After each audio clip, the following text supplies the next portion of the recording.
안녕하십니까. 7시 사업 뉴스 정소아입니다.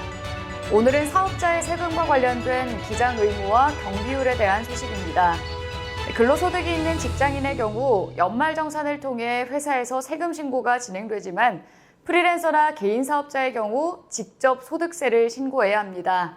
사업소득자는 자신이 벌어들인 수입과 지출에 대해 직접 기록이 필요한데 이때 수입과 지출을 장부에 기록하는 것을 바로 기장이라고 얘기하며 모든 거래를 증빙 서류에 근거해 일정한 장부에 기록하고 계산 및 정리해야 합니다. 개인 사업자의 경우 종합소득세 신고 시 업장의 유형과 매출 규모에 따라 간편장부와 복식부기 대상자로 나뉘어지는데요. 도소매업, 농업, 어업 등의 업종은 3억 원 미만, 제조업, 숙박업, 음식점업 등은 1억 5천만 원 미만, 개인 서비스업, 임대업 등은 7,500만 원 미만일 경우 간편장부 대상자에 해당됩니다.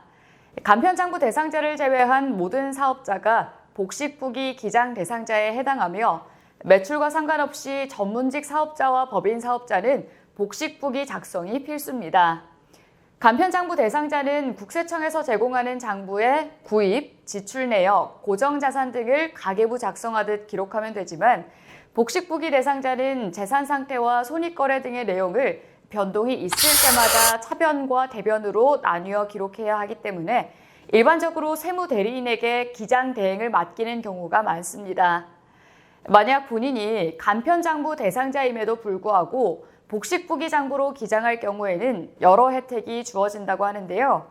첫 번째로 기장 세액공제가 무려 20% 가능하며 두 번째로는 적자 발생 시 기장으로 내용을 증명할 수만 있다면 10년간 소득금액에서 공제가 가능합니다. 마지막으로 매입 비용이 많은 사업자의 경우 종합소득세 신고 시 최대 비용으로 인정받으실 수가 있습니다. 반면 복식부기 대상자가 장부 기록을 하지 않았을 경우엔 불이익이 발생하게 되는데요. 세법의 관점에서 적자 혹은 결손금이 발생해도 인정받을 수 없고 무기장 가산세 20%를 추가로 납부해야 하는 상황이 초래하게 되니 잊지 말고 반드시 장부를 기장하시기 바랍니다. 사업소득 신고는 지난 1년간 작성한 장부를 토대로 종합소득세 신고를 하는 것이 원칙이지만 만약 장부를 작성하지 않았을 경우에는 경비율을 적용하게 되는데요.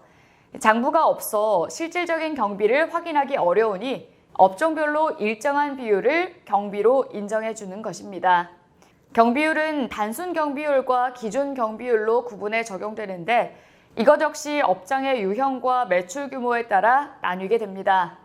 도소매업, 농업, 어업 등은 6천만 원 미만, 제조업, 숙박업, 음식점업 등은 3,600만 원 미만, 개인 서비스업, 임대업 등은 2,400만 원 미만일 경우 단순 경비율 대상자가 되고 그 외에는 기준 경비율 대상자가 됩니다. 사업을 하는 대표님이라면 기장은 누구나 다 해야 하는 기본 의무인데요. 장부를 작성해서 사업에 대한 수익과 지출을 정확히 관리, 분석할 수 있고 데이터를 통해 다시 매출 상승으로 이어질 수 있기 때문입니다. 이상으로 사업자의 기장 의무와 세금 경비율에 대한 소식 전해드렸습니다. 항상 사업자들을 위해 유익한 정보를 전달하는 7시 사업 뉴스 정소아였습니다. 고맙습니다.